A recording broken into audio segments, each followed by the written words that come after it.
Good evening and welcome to another episode of Did We Make Ourselves Clear? The podcast that clarifies the subject matters of love, life, and everything in between. We would love for you guys to keep up with us on YouTube. So follow us on YouTube, hit that notification button so that you can keep up with the content that we have. Like us on Facebook. And today I want to introduce our guest today will be my husband, Mr. Bill, as my co-host. Hey, Bill. Hey. How are you today? Thanks for having me on the show again. Wonderful. Yeah, it gives me great pleasure to introduce our guest tonight. He's someone I've known for a long time and also a neighbor here in downtown St. Louis. So our guest tonight is the owner and creative force behind Andy J Designs. Many of you out there, if you watch Project Runway, know him as a contestant on season 8. Since then, he's kept quite busy, bringing his whimsical, fun fashions to life with flair, both on the runway and every day. AJ, it's good to see you, man. Welcome to the show. Yeah, thanks for having me, guys. This Welcome. is exciting. I'm excited to be here, talk some fashion, answer some questions, do a little shameless self-promotion, if you will. Well, definitely. That's what it's all about. Well, we're going to get the questions started. The first question I have for you is, how did you first become interested in fashion and why? It's interesting. I'm not somebody who was necessarily into fashion when I was younger or in high school. I cared about how I looked, but I never really thought about it as like something that I would want to do. I drew a lot and I would draw like anime or comics, and so when I look back on it, what I was doing was fashion design because I was creating costumes and creating these characters, and that's essentially what you end up doing when you do fashion design. That kind of, when I started doing fashion, I'm like, oh, this is so similar to me drawing like my comic book characters, or I would write stories and then draw characters to go with it. Okay. But then I really kind of got interested in fashion first when started going out when I was younger, to kind of nightclubs and bars, drag shows, kind of crazy stuff, and I saw stuff there that I was like, oh my gosh, I want to wear something crazy, or I want to dress like, help people dress crazy. And so started kind of just buying vintage stuff and taking it apart and then putting it back together, first with kind of safety pins, and then my mom knows how to sew, and so I kind of never expressed interest in it before, and so as soon as I did, she was all about kind of telling me everything that she knew, and has always been a great supporter of me being interested in fashion. And I find out that she knows stuff about the technical side of it all the time that I didn't know that she knew. She's great. So that kind of all mixed together, and once I kind of had that, I was like, I really want to pursue this, and so I decided to pursue fashion as a degree, which that certainly helped to kind of streamline it, and then from there it kind of just grew into other opportunities, really. St. Louis is one of those places where once I kind of networked into one show, I managed to do a lot, so it's fun. Fantastic, fantastic. I got a question for you too, AJ, and I've seen your style, so I know what I think about it, but how would you describe your aesthetic? Well, my design aesthetic, especially in the past, has been really kind of out there. I do have a part of me that loves more is more. That's why we love it. I like for it to have something that you've never seen before, or something that is just really kind of out there sometimes, a little romantic, but has an edge to it. But for me now, with what I'm doing, kind of my aesthetic that I have going forward, is I still like bright colors, I still like loud stuff, but I've really gone back to what I like to wear every day. And what I wear every day is kind of comfortable. I wear t-shirts, I wear tank tops, I wear hoodies. Unless I'm going out, I wear sweatpants, but I still want them to be cool. And so that's kind of where I'm at now, designing, trying to marry that that aesthetic that I love of something that's crazy and whimsical with what I wear every day, and stuff that I feel like I could wear every day and still feel like it has that little extra. Got it. So who are some of your influences in fashion? Well, starting out, when I look back, I mean, some of the things that influenced me in fashion is I'm influenced by people a lot. Gwen Stefani was always somebody who influenced me in fashion. Yes, I love Gotta love Gwen. Yeah, she's holla back, girl. Yeah, one of my biggest inspirations, just in terms of style and attitude. I think that even being a guy, she inspired me to wear what I wanted to wear, look who I wanted to look, and be unapologetic about it. Yeah. So she's always been a big source of that. And then as far as other things, I get a lot of inspiration a lot from from things more than people.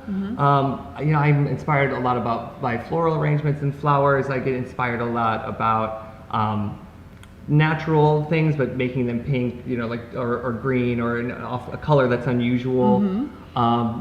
That's kind of where I find inspiration for. I get a lot of inspiration from packaged food and from over commercialism, blatant commercialism kind of influences. That's kind of a little bit of the more is more. Cool. So that's where I really get inspiration from. Would be stuff, which is kind of weird. I know people think that's weird because they're always like, who is the person? And it's I think Gwen Stefani, but then I also think I really just love it. There's a big pile of trinkets and junk. I get so inspired by that.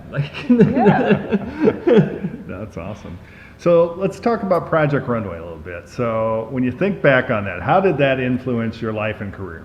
Well, there was one of those things where there was a point where I did it where I was between wanting to really have a career in fashion, and there was always that part of me that I want to be famous. And then the one thing Project Runway did was it eliminated that. So I was Cured, huh? Yeah, there's a little bit of it settled my need for attention, and I really do love fashion though, so I still want to do that. And there's that part of having to use yourself to promote it, and I like to talk, so that's fine. But it did give me a ton of opportunities. I got to travel. I got to do a lot of speaking at different places, meet people I never thought I would have gotten to meet. And you have at Fashion Week, you never know who you're going to run into.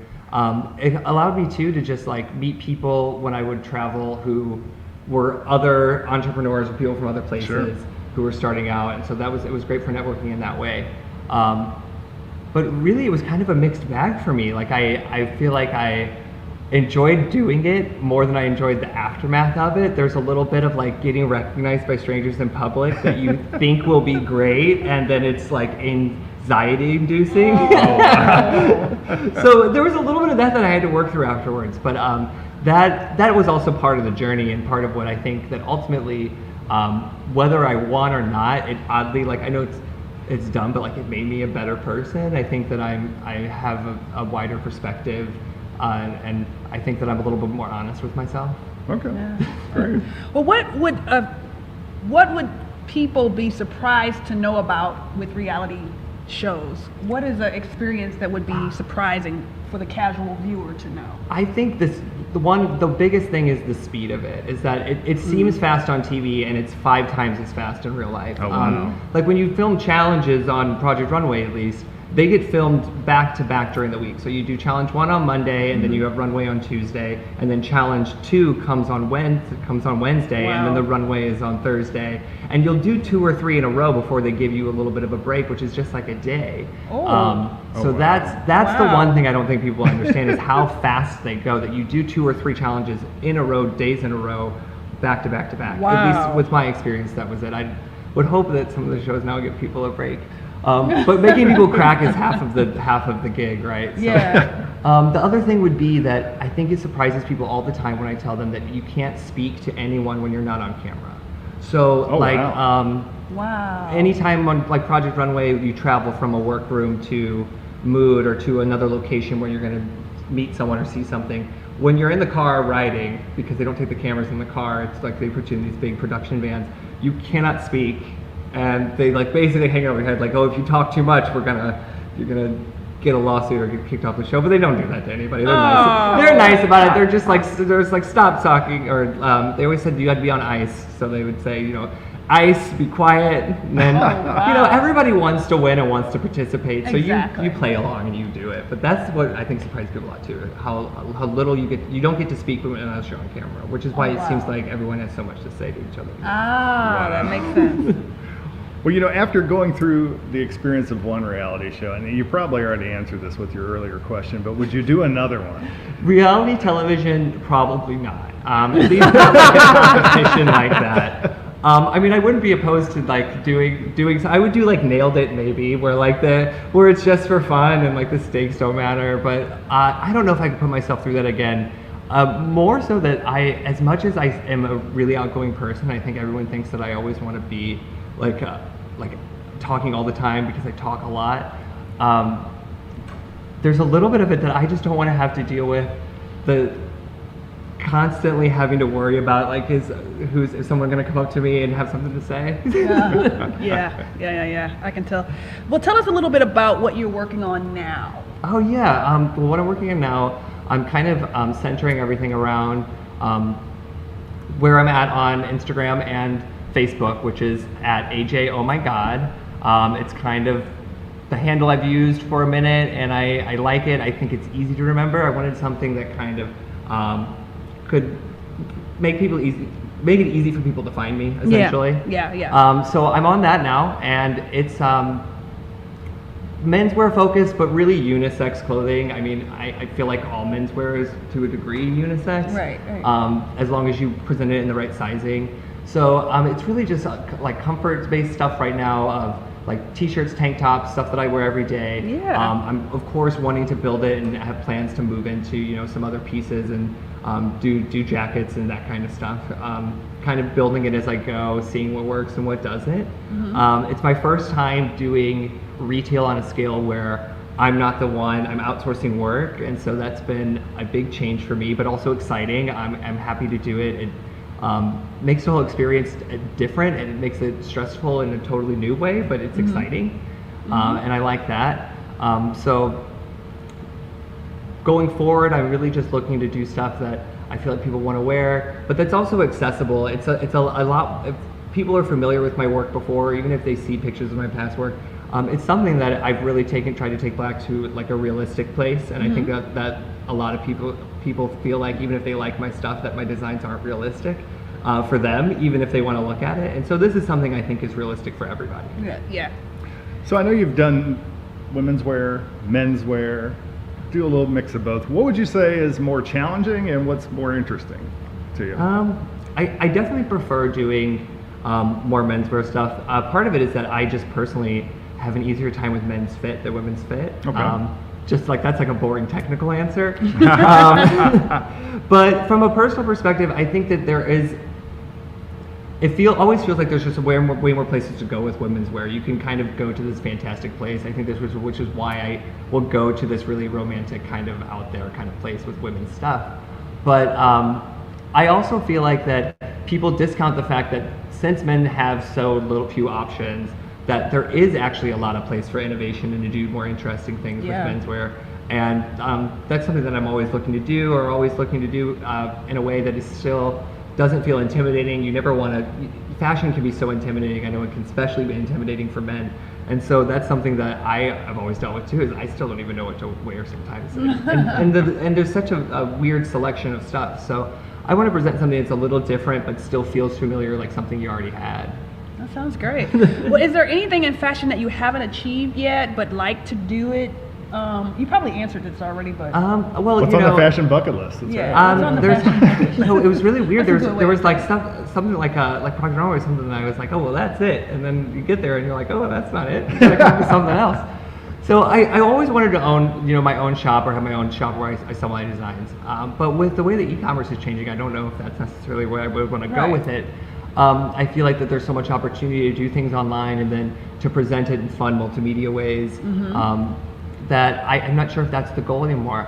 I would love to, because right now and over the past years, I work a lot of side jobs and odd jobs. I would love for it to be my full-time job, and just do my own designs, because it's one thing to work for somebody else or to work for a company that does stuff, but it's a totally different thing to work for yourself and got like your designs be the one thing. So that would be a point of pride, I think, really for me. I don't think I've gotten to the point where I at least don't feel like I have to do it to prove it to anybody else, which is a good place to be. That's a great place, yes. When you think about the St. Louis fashion scene, what's the state of the St. Louis fashion scene today? Well, I mean, with COVID, there's not much happening in terms of shows, obviously. Right. But we do have, I know that the Fashion Fund still does a lot of virtual events. They're located here downtown. They do a lot of great work with bringing artists from out of town to St. Louis, which is a really great way to network if you're an artist here, but also a great way just to experience fashion up close that you wouldn't get to experience other places, like in St. Louis usually. Anytime that they have an exhibit or have somebody coming in, I think it's always something worthwhile and worth going to. What also excites me about St. Louis fashion is I think there's just so much opportunity, because you can get space for a good price here. So over, on Cherokee, I know there's a lot of boutiques and shops that have opened up, Yeah, people who lots of them. have places. I think that that's really exciting because you're seeing, people who are really like taking the street and transforming it. And there's a lot of like fun fashion stuff happening there. And then also, I get excited always about like competition stuff. So I like that. It's how you get to see new designers. And so there's some stuff like that too. I know that Dwight Carter, who I worked with on shows in the past, has like a fashion competition called Fashion Anarchy that he does. Okay. Fashion Anarchy. And I think they're still doing it with like a remote setting. I mean, it's one of those things where I wish I had more information, but it's not my thing. But if you want to check it out, Fashion Anarchy, it's a cool thing too. Google Fashion Anarchy. You heard it Yeah, Fashion he's a good Anarchy. friend of mine, so I'll plug him. That's that's kind of what it is that there's always just all these little opportunities. There's also great opportunities for studio space here. I can not spend as much and still be able to spend more on my work, which I think is great. I feel like there's always opportunities. Fantastic. So you feel like fashion will survive the pandemic?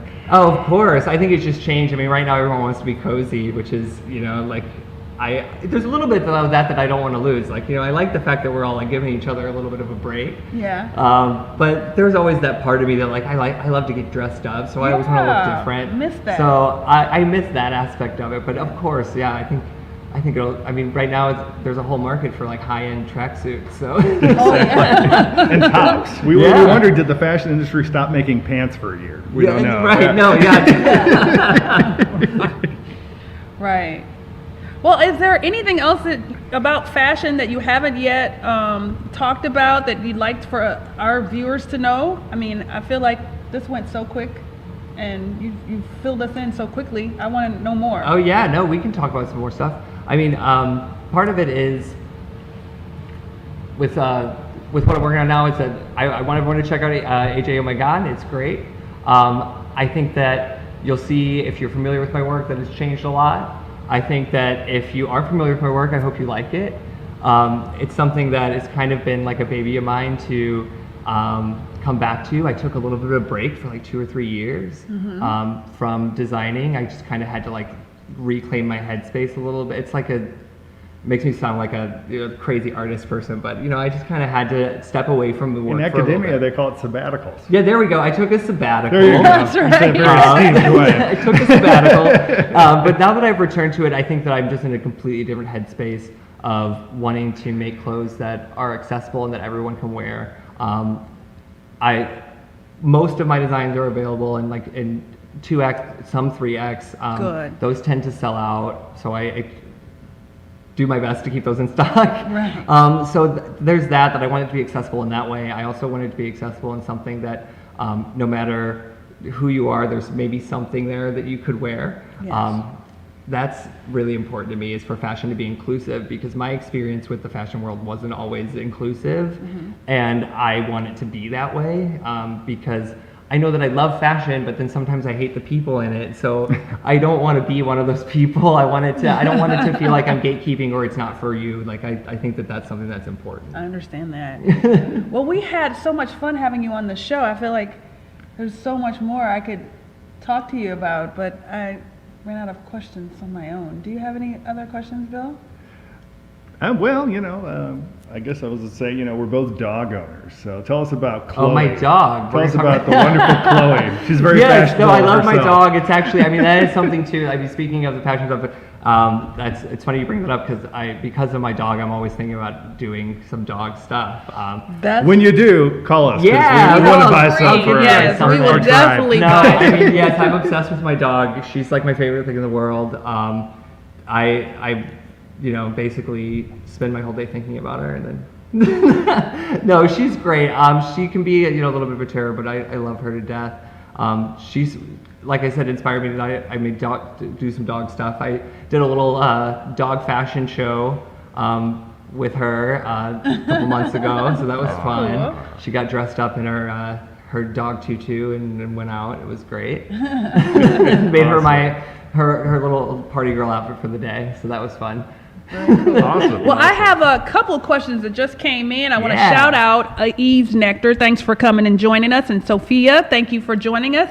I think Sophia asks, I'm retired and I still like fashion, but I love my stretchy pants too. How can I find some of your clothing garments that are? Do you have those options of stretchy pants? Stretchy in your- pants, not yet, but pants are something that are coming down the line. I just launched this maybe 2 months ago, so we're Okay. kind of in summer mode now. And then once fall hits, I'm gonna have a whole lot of new product coming out for fall. That's gonna be it's all comfy knit-based stuff. So knit pants, exactly what you're looking for. Hopefully with a little bit of a flare style to them. So that's what I'm working on right now. Definitely hoodies. Hoodies are my favorite thing for fall. Fantastic. And then Well, I we know have you one have other masks, question too. for Yes, you. and mask, of course. I do have And some mask. If you want a masks, mask to match your tank top or your shirt that you get, I'm definitely I've got getting the those. tank top mask thing. Yeah, I you can't will. wait. Yeah. And then also, we had one more question that was, are you planning to have your own fashion show in the near future, or after this type Yeah, I of would this love year, to. I guess? I know some other, there's a couple other local designers that I know that I would love to partner with again, that we partnered with in the past Okay. to do stuff. I think that as much as I love to design, like the show is always the most fun part, so I miss that, of course. Oh, Like yeah. there's that part where everything comes together, where you have the models and the music and the runway, and you see the designs, and it's like a great feeling. So of course I plan to do that. And you follow me on social media, it's always where I'll announce stuff. Facebook is going to be mostly announcements. If you follow me on Instagram, it's a combination of fashion and a little more casual. So just keep that in mind. If you don't want to know that much about me, maybe just follow me on Facebook. Well, AJ, thank you for joining us today. To our viewers out there, we asked you to stay tuned for Thursday, August the 19th, for our interview with Ripster Christopher, CEO and artist of Ripster Crucifix Entertainment LLC. We go live at 6:30 p.m. Central Standard Time with Ripster. So join us then. And I'm standing in for KP, so I have to say his line. And I know the Lord ain't brought us this far just to drop us off here. Did we make ourselves clear? Peace, guys. Thank you for watching.